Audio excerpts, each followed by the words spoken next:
Never judge a book by its cover. All that is gold does not glitter, looks are deceiving. And the Duke basketball bench is no exception to these expressions. Two Blue Devils, 20-2, 8-1 ACC, won their sixth straight on Tuesday night, 80-55 at home over Boston College, despite their bench only contributing 4 points.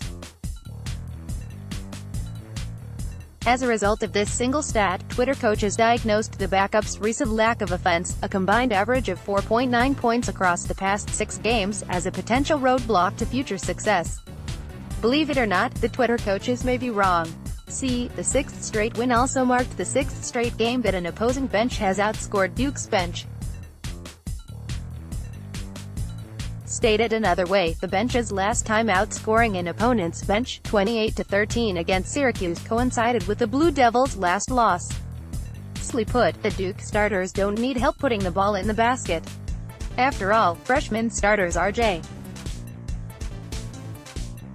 Barrett and Zion Williamson are the ACC's two leading scorers, 23.0 and 22.0 points per game, respectively. Also, fellow freshman starter Cam Reddish, who had a game-high 24 points against the Eagles, is now averaging 13.5 points per game for the season and seems to have found his confidence on offense as of late.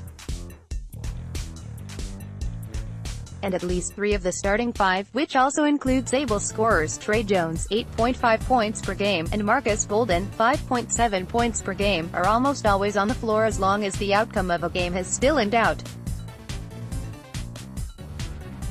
So what does Duke need from its bench? Boosts in the form of intense efforts and heady plays on defense, such as the block by Jack White of the ACC's third leading scorer, Boston College guard Kentucky Bowman. Across the past 10 games, since ACC play began, opponents' benches have combined to outscore the Blue Devils bench, 169-106. However, during this stretch, other stats suggest Duke may actually have won a majority of the battles between benches. A combined 25-14 advantage in blocks by Duke's bench, a combined 21-14 advantage in steals by Duke's bench, a total of 24 turnovers for Duke's bench compared to 33 for opponents' bench. Blue Devils' 4 most used reserves.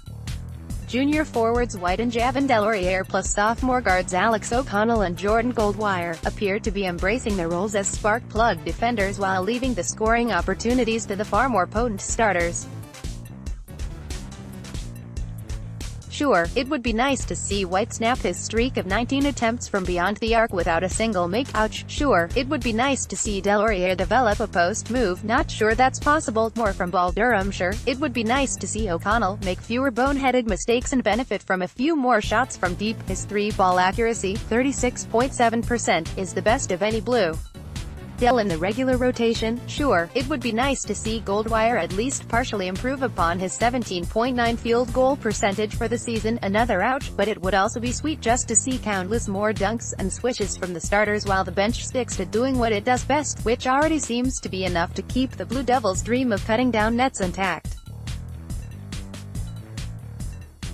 Next test for the Blue Devils is arguably its toughest of the season to date, at number 3 Virginia on Saturday at 6 p.m. on ESPN.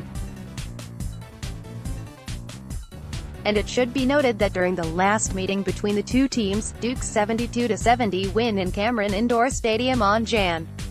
19, the Cavaliers' bench outscored that of the Blue Devils, 17-0, but that one stat obviously didn't keep Duke from being victorious.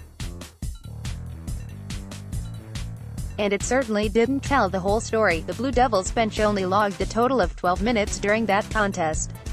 Next, top 10 game winners of the Coach K era. In other words, never judge a bench solely by its point total.